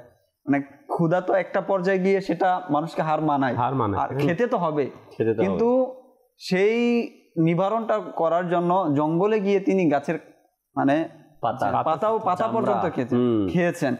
তো ইলমি দ্বীন অর্জন করার ক্ষেত্রে, আর এই জন্য আজকে তাদের নামটা সম্মানের সাথে মানুষ স্মরণ করে, তাদের দেখানো পথে মানুষ অনুসরণ করে, এবং তাদের পদাঙ্ক অনুসরণ করার জন্য আল্লাহ তাআলার কাছে মানুষ প্রার্থনা পর্যন্ত করে, তারা যে পথে চলেছে সেই পথে তুমি আমাদেরকে দোয়া করা উচিত। আমরা যেই কাজই করি না কেন, যেই আমল ইবাদতই করি না কেন, যেটাতেই আছি না কেন, যদি আমি সেটা দিনের পথে থাকি, আমি তবে এটার জন্য দোয়া করা উচিত। আল্লাহ, তুমি আমার এই আমলে, আমার এই কাজে, আমার এই উপার্জনে তুমি আমাকে অটলতা দান করো। আমি যেন স্থায়িত্বের সাথে, ইস্তেকামাতের সাথে, যেমন দাওয়াত ইসলামীতে শুরু থেকেই একটা দোয়া আমরা শুনে আসছি বা শিখে আসছি, করেও আসছি, আল্লাহ তুমি আমাকে দাওয়াত ইসলামীর মধ্যে স্থায়িত্ব দান করো, তাই না, ইস্তেকামাত দান করো। কেন? এই মহল ছেড়ে যাব কোথায়, যাব কোথায় মহল ছেড়ে, এই জন্য দোয়া কর, আল্লাহ তুমি আমাকে এই সুন্দর পরিবেশের মধ্যে ইস্তেকামাত দান করো। ঠিক আপনার আমার জীবনে আমরা যেটাই দিনের দৃষ্টিকোণ থেকে ভালো, সেটার প্রতি আমাদের দোয়া করা উচিত, আল্লাহ তুমি আমাকে এর মধ্যে ইস্তেকামাত দান করো। আপনি ব্যবসা করছেন, হালাল ব্যবসা, এর জন্য দোয়া করা উচিত, কিন্তু হারামের জন্য দোয়া না করা উচিত। সাল্লাল্লাহু আলাইহি ওয়াসাল্লাম তো দোয়া করতেন না, ইয়া মুকাল্লিবাল কুলুব সাব্বিত কলবি আলা দীনিক, অর্থাৎ ইস্তেকামতের দোয়া। এই ইস্তেকামতের আপনি বললেন আসলে দোয়া করা উচিত। আচ্ছা জাকির ভাই, দোয়া করা উচিত, কিন্তু অনেকেই আছে 2-3 বার দোয়া করে বলে কি আমার তো দোয়া কবুলই হয় না, আমি আর কি দোয়া, আল্লাহ তাআলার পালা।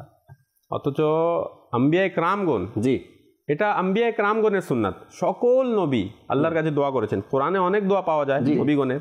কেউ আল্লাহর কাছে নেককার সন্তান চেয়েছেন, কেউ আল্লাহর কাছে নিজের উম্মতের হিদায়াত চেয়েছেন, কেউ তো আমাদের নবীকে চেয়েছেন ইব্রাহিম আলাইহিস সালাম, এই উম্মতের মধ্যে একজন রাসূল পাঠাও যে তাদেরকে কিতাব শিখাবে, হিকমত শিখাবে, তাদের আত্মশুদ্ধি করবে। তো প্রত্যেক নবীগণের সুন্নাত হচ্ছে দোয়া। এমন না যে এক দুইবার, জি সারা জীবন। জি ইব্রাহিম আলাইহিস সালামের কথা এসেছে যে তার অটলতা অবিচলতা কিরকম ছিল, যে এত বড় কঠোর এবং জালিম বাদশার শহরে থেকে আল্লাহ তাআলা যখন আদেশ দিলেন যে দাওয়াত পৌঁছে দাও, মানুষকে আমার দিকে আহ্বান করো, তিনি তখনও অবিচল থেকে অটলতা থেকে নির্ভয়ে অকপটে মানুষকে দাওয়াত দিয়েছে। যখন জানতে পারলো যে এরকম ব্যক্তি সেই জালিম নমরুদের বিরুদ্ধে কি করছে, আল্লাহ তাআলার একাত্মবাদের দাওয়াত দিচ্ছে, তখন বিশাল এলাকা জুড়ে অগ্নিকুণ্ড জ্বালানো হলো এবং সেখানে পুরানো হবে ইব্রাহিম আলাইহিস সালামকে। তখনও তিনি কতটা অবিচল অটল যে সাইয়্যিদুনা জিবরাইল আলাইহিস সালাতু ওয়াস সালাম এলেন এবং বললেন যে আপনার কি কোনো প্রয়োজন আছে? প্রয়োজন থাকলে আপনি আমাকে বলুন। এখন তো স্বাভাবিকভাবে যে আল্লাহ তাআলার উপর যে তাওয়াক্কুলের যে অটলতা অবিচলতা, যে সারা জীবন আমি আল্লাহ তাআলার উপর অবিচল ছিলাম, অটল ছিলাম, এখন আগুনে পুরানো হবে, সেক্ষেত্রেও তার অটলতা অবিচলতা যে আমার প্রয়োজন আছে, আমি তোমাকে কেন বলবো? যখন জিবরাইল আলাইহিস সালাম বলেন যে আপনার কোনো প্রয়োজন আছে আমাকে বলুন, তখন তিনি বলেন আমার প্রয়োজন তো আছে, তবে তোমার কাছে নেই। তখন জিবরাইল আলাইহিস সালাম বলেন তো যার কাছে প্রয়োজন আছে তাকেই বলুন। তো বলেন যে তাকে তো বলার প্রয়োজন নেই, তিনি শুনছেন বা তিনি দেখছেন, তিনি আমার অন্তরের অবস্থাও জানেন। তো নবী আলাইহিস সালাতু ওয়াস সালাম তাদের অচলতা অবিচলতা এবং আল্লাহ তাআলার কাছে প্রার্থনা এবং তাওয়াক্কুলের যে বিষয়টা এরকম পর্যায়ে ছিল। আর তারা কিন্তু আমাদের জন্য নমুনা। কোরআনে পাকের মধ্যে যে তাদের ঘটনাগুলো বর্ণনা করা হয়েছে এই নয় যে এটা তাদের পক্ষে সম্ভব। হুজুর সাল্লাল্লাহু আলাইহি ওয়াসাল্লামের ক্ষেত্রে বলা হয়েছে না যে তাকে আল্লাহ তাআলা আমাদেরকে আদর্শ হিসাবে পাঠিয়েছেন, অনুসরণ করার জন্যই পাঠিয়েছেন, যে তার আমলগুলো, তার আখলাক, তার চরিত্র, তিনি কিভাবে আল্লাহ তাআলা স্মরণ করেছেন।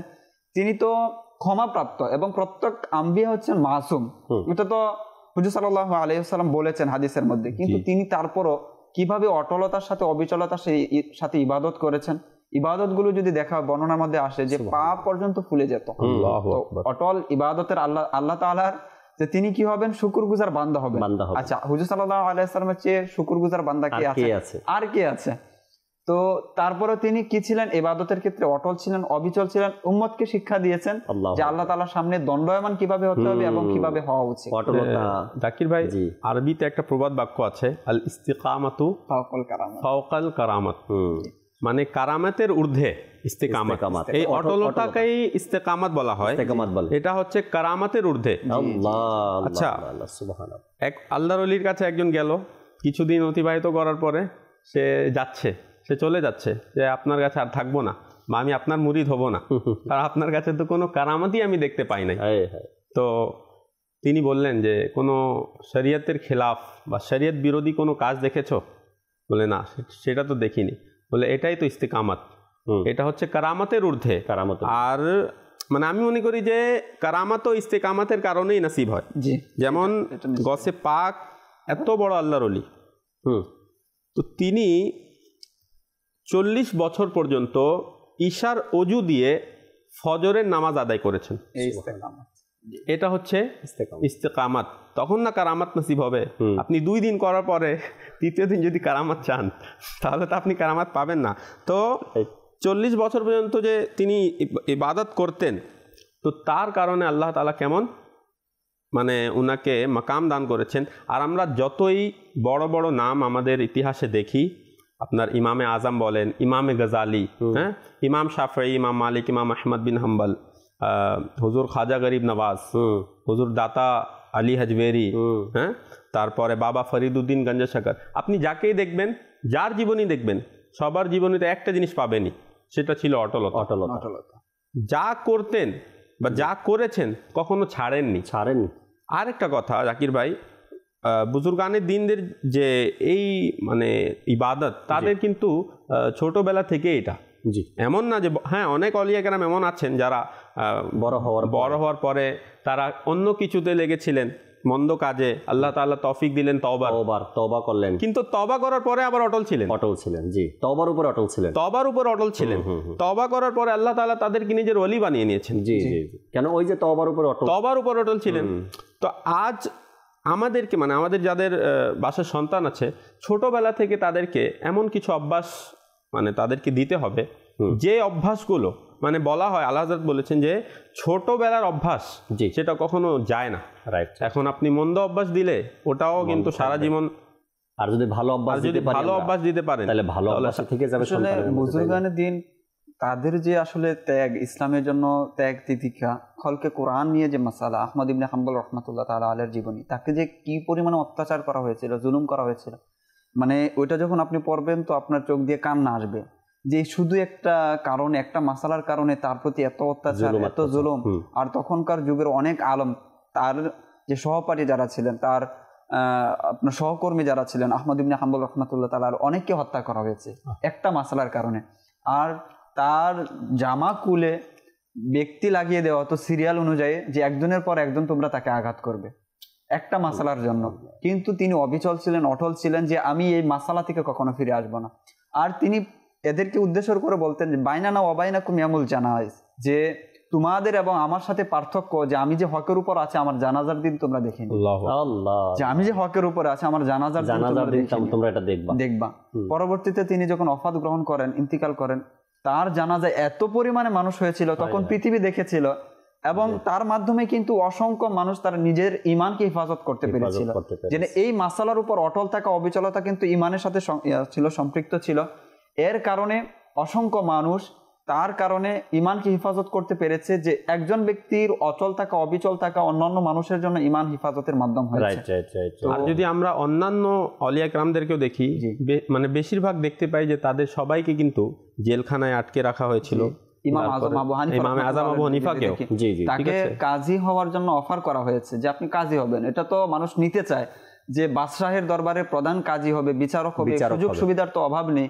কিন্তু ইমাম আজম আবু হানিফা রহমাতুল্লাহ তাআলা আলাইহি বলে দিয়েছেন যে আমি সরকারি ওহদায়, মানে এই যে দায়িত্ব, এটা খুব কঠিন বিষয়, যে একজন ব্যক্তির উপর অবিচার, অন্যায় আমার অজান্তে হয়ে গেল, এর হিসাব আল্লাহ তাআলার কাছে দিতে হবে। তিনি অস্বীকার করেছেন আমি এই ওহদা, এই দায়িত্ব, এই পদ আমি নিব না।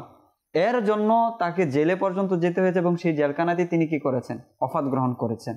তো তাদের জীবন, আপনি অন্য একজন বুজুর্গ সাঈদ বিন জুবাইর রহমাতুল্লাহ তাআলা আলাইহি, তাবি বুজুর্গ ছিলেন, আপনার হাজ্জাজ বিন ইউসুফ তাকে পাকড়াও করে। যে এটা হাজ্জাজ বিন ইউসুফের একটা নীতি ছিল, যারা আল্লাহওয়ালা তাকওয়াবান ছিল তাদেরকে সে ধরে এনে অন্যায় করত, শাস্তি দিত, অবিচার করত। তো তাকেও নিয়ে আসা হলো, এবং তিনি বললেন যে হাজ্জাজ বিন ইউসুফ তাকে বললেন, তুমি আমাকে ভয় পাচ্ছ না, আমি তোমাকে এখন হত্যা করবো, তুমি আমাকে ভয় পাচ্ছ না? তখন সাঈদ বিন জুবাইর রহমাতুল্লাহ তাআলা আলাইহি বললেন যে আমি তোমার সামনে উপস্থিত আছি, আর তুমি আমার একটা মাত্র জান নিবে, আর সাময়িক সময়ের জন্য। আমি তো সেই রবকে ভয় করি যার কাছে আমি একবার ফিরে যাব, আর সারাটা জীবন থাকতে হবে, আমার তার সামনে থাকতে হবে, আমি তাকেই ভয় করি। অটলতা, অবিচলতা, যে ভয় মূলত কাকে করা উচিত, তাদের জীবনের মধ্যে এটা পাওয়া যায়। যে অটল ছিলেন, অবিচল ছিলেন বলে আজকে তাদের নামগুলো স্বর্ণ অক্ষরে লেখা, আর তাদেরকে অনুসরণ করার ব্যাপারে আল্লাহ তাআলা কোরআনে পাকের মধ্যে বলেছেন যে আমার এই সত্যবাদী বান্দা যারা রয়েছে তাদেরকে তোমরা অনুসরণ করো, তাদের সঙ্গ লাভ করো, তাদেরকে অনুকরণ করো। অটলতার ফজিলত এবং বরকতের কথা কোরআন ও হাদিস এবং যারা অটল থেকে সফলতা অর্জন করছে তাদের মুখে রয়েছে। যদি আমরা এর গুরুত্ব বুঝতে চাই, দুনিয়াবি হলেও অটলতা কাকে বলে। মাদানী চ্যানেলে একজন লোক চাকরি নিয়েছিল, সে যখন চাকরিতে আসে তখন তার পদবি বা তার মানসাব ছিল সে খাদিম, অফিস বয় হিসেবে। কাজ করতে করতে যখন কোনো ব্যক্তি অফিস বয় থাকে তখন তাকে সবাই সব ধরনের কাজ দেয়, কেউ নাস্তা আনতে দেয়, কেউ চা আনতে দেয়, কেউ খাবার আনতে দেয়। ঠিক প্রোডাকশন ডিপার্ট থেকেও তাকে কাজ দিল যে ট্রাইপডটা নিতে হবে, এটা সরাতে হবে, লাইটটা ধরতে হবে। অফিস বয় সবাই হুকুম দিতে পারে। অটলতা দেখেন, পরিশ্রম কষ্ট করে হলেও এই কাজগুলো সে করতো, কারণ সে খাদিম, সে অফিস বয়, তাকে যা সবার হুকুমগুলোই মানতে হয়। তো প্রোডাকশনের কাছে যখন আসতো, লাইট ধরাতো, ট্রাইপড ধরাইতো, এটা করাতো, সেটা করাতো, ধীরে ধীরে ধীরে ধীরে ধীরে ধীরে তার মনসব চেঞ্জ হয়ে গেল, অর্থাৎ তার পদবি যে ছিল সেটা চেঞ্জ হয়ে গেল। সে কয়েক বছর পরে খাদিম থেকে, অফিস বয় থেকে সে হয়ে গেল ক্যামেরার অ্যাসিস্ট্যান্ট। ক্যামেরার অ্যাসিস্ট্যান্ট হওয়ার পরে যখন সবাই দেখলো যে প্রোডাকশনের কাজগুলো সে ভালো মতোই করছে, অটলতার সাথেই করছে, অ্যাসিস্ট্যান্ট বানাই দিল। স্যালারিও কিছু প্লাস হয়ে গেল, পদবি মর্যাদাও বেড়ে গেল। অ্যাসিস্ট্যান্ট থেকে 2-1 বছর পরে যখন ক্যামেরার কাজ ভালো করে শিখলো, ক্যামেরাম্যান বানিয়ে দিল। ক্যামেরাম্যান বানানোর পরে যখন সে ক্যামেরা চালাতে শুরু করলো, চালাতে চালাতে ডাইরেক্টরের সাথে ওঠা বসা, কথাবার্তা, ডাইরেক্টর যা বলে তাকে তাই করতে হয়। একজন ডাইরেক্টরের সাথে থাকলে 2-3 বছরের মধ্যে আপনি অ্যাসিস্ট্যান্ট ডাইরেক্টর হয়ে যেতে পারেন। পরবর্তীতে তাকে ডাইরেক্টর বানানো হলো। তো অটলতা যদিও বা ছোটো একটা কাজ দিয়েই শুরু হয়, অটলতা থাকলে, আমি এই উদাহরণটা এজন্য দিয়েছি, যখন আপনি 5 ওয়াক্ত নামাজের উপরেই অটলতা নিয়ে নেবেন যে আমি আর কিছু না, 5 ওয়াক্ত নামাজের উপরে অটল থাকতে চাই। এই 5 ওয়াক্ত নামাজের উপরে অটল থাকতে থাকতে থাকতে থাকতে 2, 4, 5 বছরও যদি লাগে, একদিন না একদিন আপনার ভিতরে তাহাজ্জুদের মোহাব্বত চলে আসবে। একদিন আপনার ভিতরে ইশরাক ও চাস্তের মোহাব্বত চলে আসবে। একদিন আপনার ভিতরে ইমান হিফাজতের চিন্তা ভাবনা চলে আসবে। আপনাকে শুরু তো করতে হবে আগে, অটল তো থাকতে হবে আগে। অটলতার সাথে করেন, আল্লাহ চাই ইনশাআল্লাহ তাবারাক ওয়া তাআলা আপনি নিজেও হিফাজতে থাকবেন, আপনার পরিবার পরিজন হিফাজতে থাকবে, আপনার সন্তানও হিফাজতে থাকবে, আপনার ঘরও হিফাজতে থাকবে। আপনাকে আগে ছোট হোক বড় হোক, কম হোক বেশি হোক, এর মধ্য দিয়ে আপনাকে অটলতা খুঁজতে হবে। আমি অটল এর মধ্যে কিভাবে থাকতে পারি? অটল আমাকে থাকতে হবে যেভাবে হোক না কেন। রমজানে নামাজি ছিল, এখন নাই, অটল নেই। তার কারণ সে না অটল থাকার চেষ্টা আছে, না দোয়া আছে, না কখনো ফিকির করছে যে আমি কিভাবে এর মধ্যে অটল থাকতে পারি। তো আমাদের সর্ব অবস্থায় চিন্তাভাবনা এটাই রাখতে হবে, হালাল সত্য বলা, নামাজ, ইবাদত, দিনের দিক থেকে যতগুলো হুকুম হাকাম রয়েছে শরীয়তের, এগুলোর উপরে যেন আমরা অটল থাকি। আল্লাহ পাক আমাদেরকে বোঝার, আমল করার তৌফিক দিক। উভয় মোবাইলকে শুকরিয়া আদায় করছি চমৎকার কিছু তথ্য আজ তুলে ধরার জন্য। যে বিষয় নিয়ে আজকে আমরা আলোচনা করেছি, আল্লাহ চাই ইনশাআল্লাহ তাআলা আগামী পর্বে দর্শক আবার উপস্থিত হব, নতুন একটি বিষয় নিয়ে আলোচনা করব। ততক্ষণ মাদানী চ্যানেলের সাথেই থাকুন। সাল্লু আলাল হাবিব সাল্লাল্লাহু তাআলা আলা মুহাম্মদ সাল্লাল্লাহু তাআলা আলাইহি ওয়াসাল্লাম। রহমত পূর্ণ হক প্রভাত আমার, তাহাজ্জুদ আর ফজরের অভ্যাস আছে যার। রহমত পূর্ণ